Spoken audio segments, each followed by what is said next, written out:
From Indianapolis, Indiana, this is the Double Take Sports Talk Show with the Watch Brothers.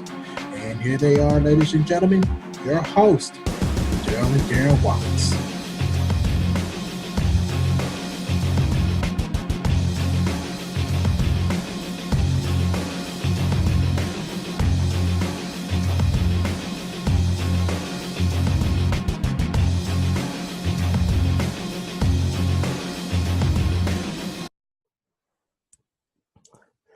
All righty, ladies and gentlemen, welcome back to our final portion of our podcast. We are getting ready to hit the final thoughts.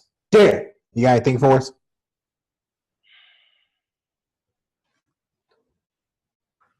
One thing I had to share this with you, and I so totally forgot about it just till I looked at it.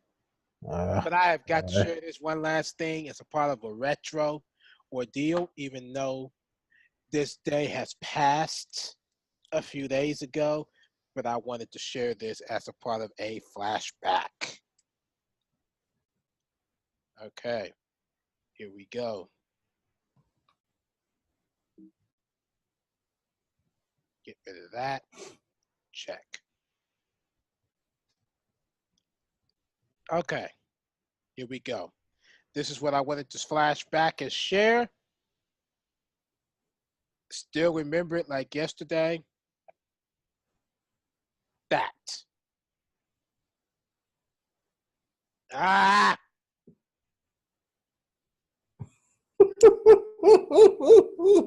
There you go. The Chicago Cubs 2016 World Champions. Yeah. That the anniversary just passed. Yep. The anniversary just passed, yeah. Yeah. This was the hockey course of the I think it's the Chicago Blackhawks. Blackhawks. I think it's Blackhawks. Yeah. They was honored by the Chicago Cubs was mentioned and honored for that World Championship Series. And that brings a great deal of happiness to the Chicago Cubs team as they have a struggle of 108 years without a World Series championship. Yeah.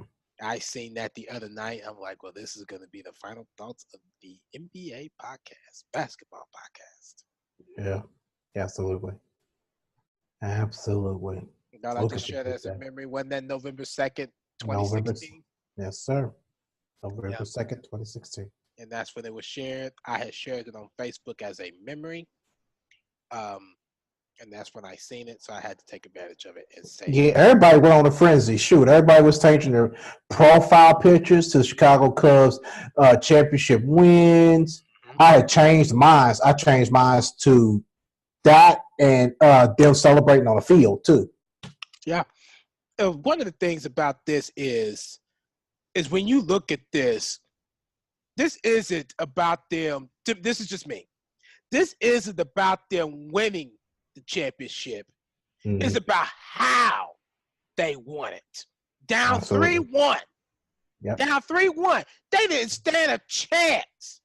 Down 3-1. We went through Game 4, Game 5, and Game 6. Here we go to Game 7, and me and you are working together. And you had to use my stuff just to watch this game. You actually refused. I refused. Because after those 3 straight wins, there was no way in the world not a Cubs fan would have missed that day to watch this game. Right, if they won or lost, ain't no way in the world no Cubs fans going to miss this one. Yeah. No way. And then on our way home, as I dropped you off, I would never forget it. Just as I stopped the car, Cubs was already in I think it was a 2-point lead. Next thing you know, the game is tied. Rajai Davis smacked the homer. I was like, oh, please don't let this be my worst nightmare. I came home.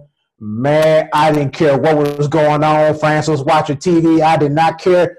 Pew, pew, pew, pew, pew. Channel 11. Ah, fuck!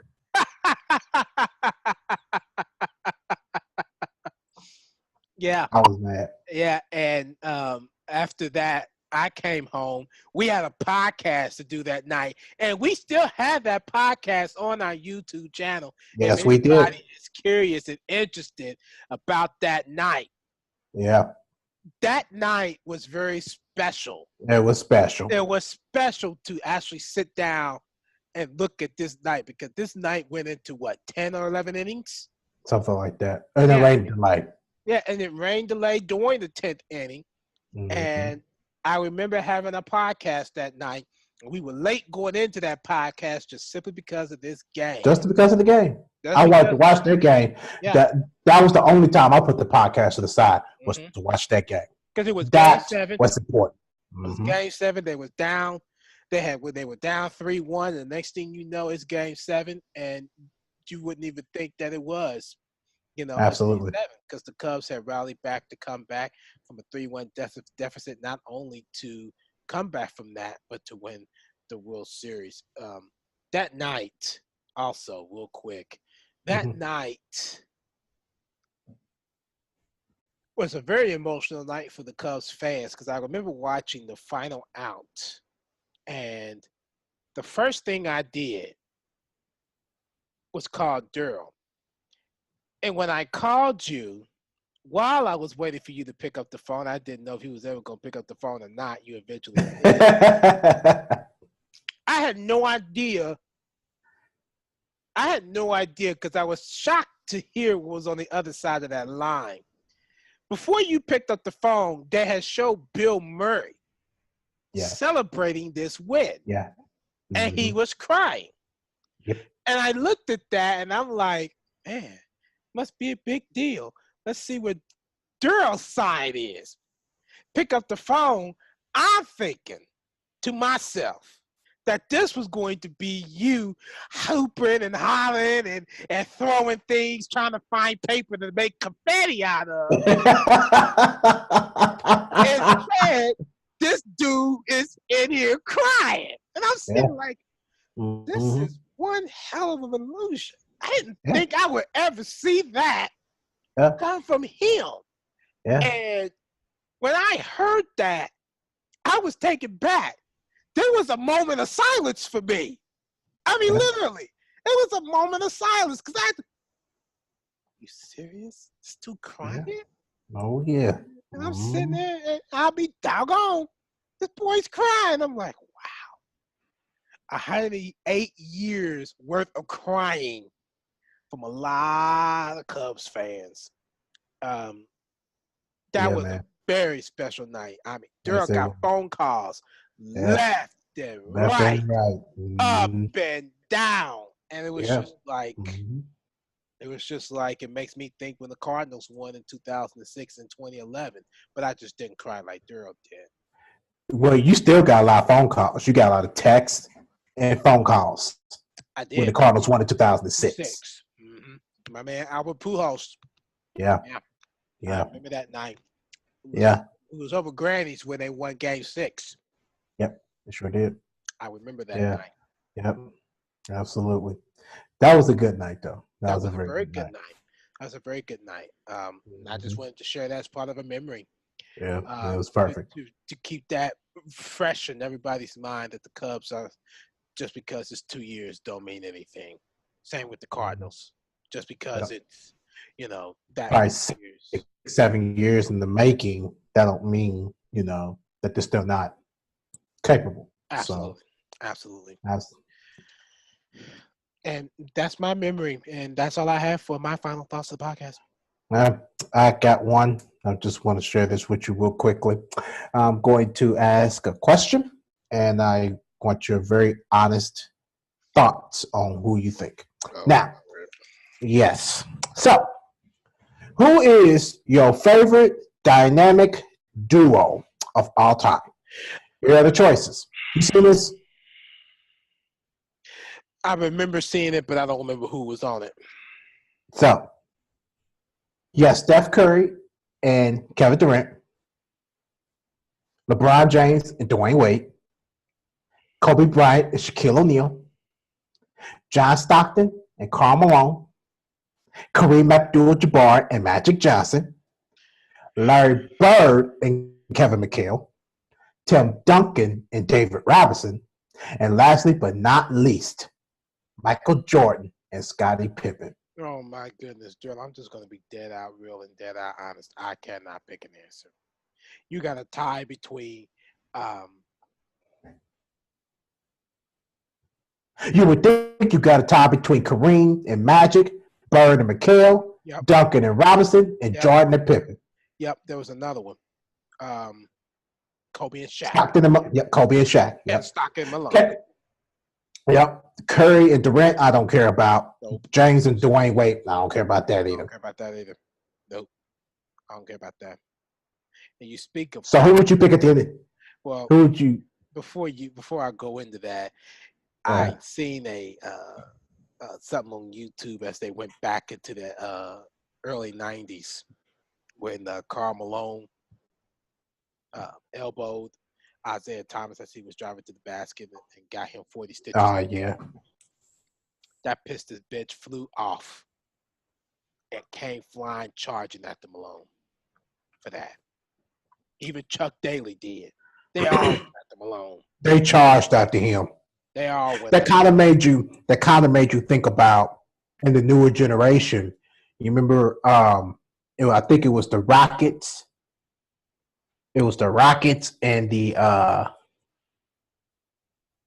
Oklahoma City Thunder. If I'm right, it was either the Lakers or the Oklahoma City Thunder, or the Lakers and Oklahoma City Thunder. Ron Artest had just hit a layup, and as he got pumped, he pumped his chest, and then with the other elbow James Harden dead in the face. That was the Oklahoma City Thunder and the Los Angeles Lakers, because that's who Ron Artest was playing for then. Yeah, and that right there kind of reminded me of that, because the Oklahoma City bench was getting ready to charge after Artest. But of course, as rule applied, you couldn't leave the bench. So the starting five of OKC was getting ready to jump, and the Lakers like, I want no part of this. Y'all can have them. I want no part of this. Yeah, and I think the Jazz did the same thing with Malone. Yeah. Mm-hmm. You just don't do stuff like that, man. You just don't do dirty stuff like that, especially when you're innocent. Excuse me. You just don't do that. Yeah. So if I had to pick, it would probably be it's tough there. Man, I like Robinson and Duncan. I like Magic Johnson and Kareem Abdul. I like Kobe and Shaq. But if I had to pick any one of them, Jordan and Pippen, oh my goodness, they are. Yeah, it's tough. I would, just for the matter of sake, I would probably just, if I had to, I played real good in NBA 2K18 with Jordan and Pippen. Mm-hmm.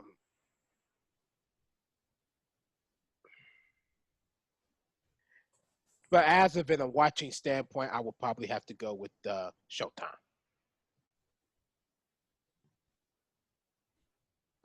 Wow. As of in a watching standpoint, I would have to go with Showtime with Magic Johnson and Kareem, because I was watching a mixtape with Magic Johnson, and some of those passes. He's sick, wasn't it? Sick. This is no way in the world. I cannot pass up a good opportunity to watch a point guard really pass up the ball. I'd rather watch that than them shoot a ball. So I got to go with Showtime. I mean, don't get me wrong. Karl Malone and John Stockton was just as great, but they were pick and roll players. I like that too. But Magic Johnson, when he got the ball, he ran coast to coast for a pass. Showtime.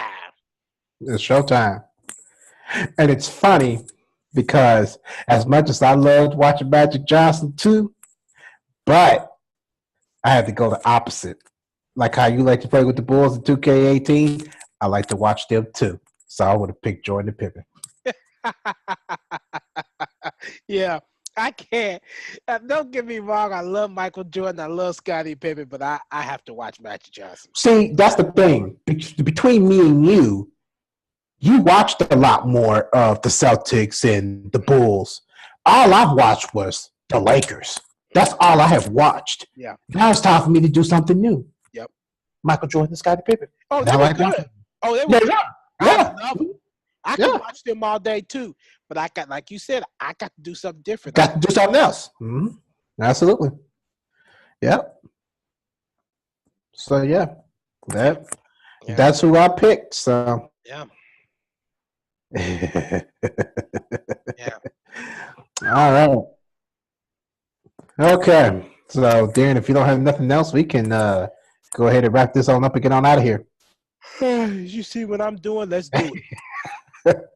All right, that is another edition of Don't Take Sports Talk. If you like what you see, give this video a thumbs up. How you feel about today's show, just comment on the comment section below. Of course, on social media, Facebook, Twitter, and Instagram. If you have any questions for us in particular, just go ahead and hit us up on those sites. And, of course, if we like them, we'll share them on the air as usual during our recording. We're on iTunes. Leave us a review and rate our show. There'll be ways to help us to improve on our show, too. Also, on YouTube, subscribe to our channel. But until then, I'm Darrell. Darren's on the opposite side. Yep. All right, catch up with us on another episode of Double Take Sports Talk. Until then, ciao.